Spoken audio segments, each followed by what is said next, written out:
Deoteronomia toko 40.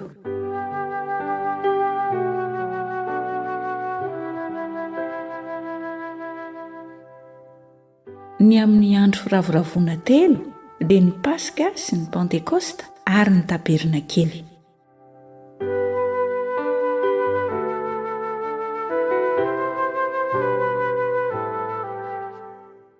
Tandremo ny volana Abiba ka ataovy ny Paskan'i Jehovah Andriamanitrao, fa tamin'ny volana Abiba no nitondran'i Jehovah Andriamanitrao anao nivoaka avy tany Egypta tamin'ny alina.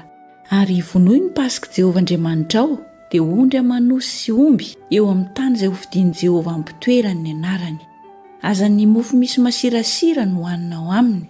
Hafitoana no hinananao mofo tsy misy masirasira dia mofom-pahoriana, fa tampoka no nivoahanao avy tany amin'ny tany Egypta mba ho tsarovanao amin'ny andro rehetra iainanao, ny andro izay nivoahanao avy tany amin'ny tany Egypta.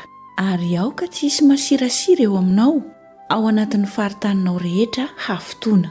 Ary aoka tsy hisy toetra amin'ny lokalina ny henan'ny fanatitra izay nivonoinao tamin'ny harivan'ny andro voalohany.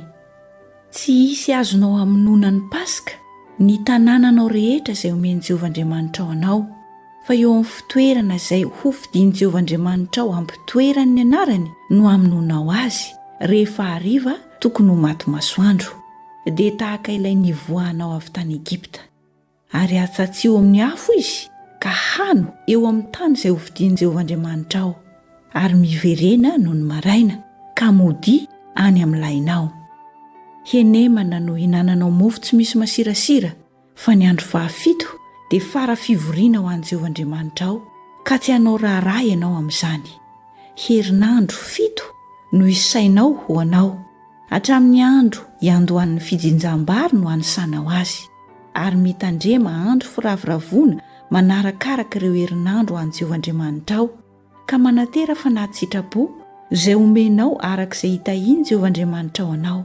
Ary mifalia eo anatrehan'i Jehovah Andriamanitrao ianao sy ny zanakao lahy sy ny zanakao vavy, ary ny ankizilahinao sy ny ankizivavinao, ary ny levita izay ao an-tanànanao, mba amin'ny vahiny sy ny kamboty, ary ny mpitondra tena izay eo aminao, dia eo amin'ny tany izay hofidin'i Jehovah Andriamanitrao ampitoerany ny anarany.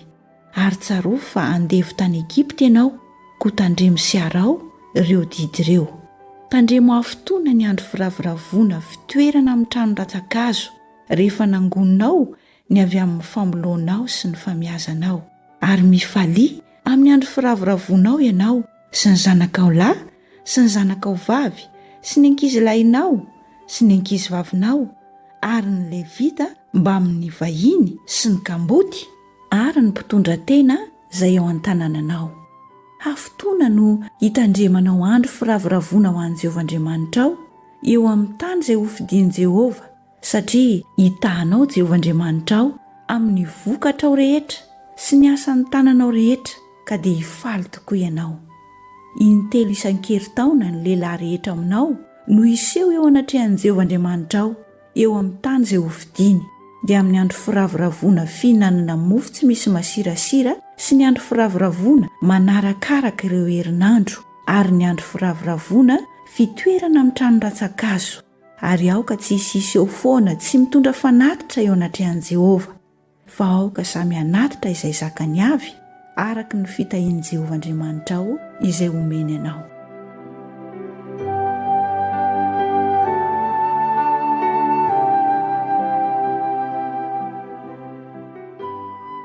Ny amin'ny fitsarana sy ny fifidianana mpanjaka.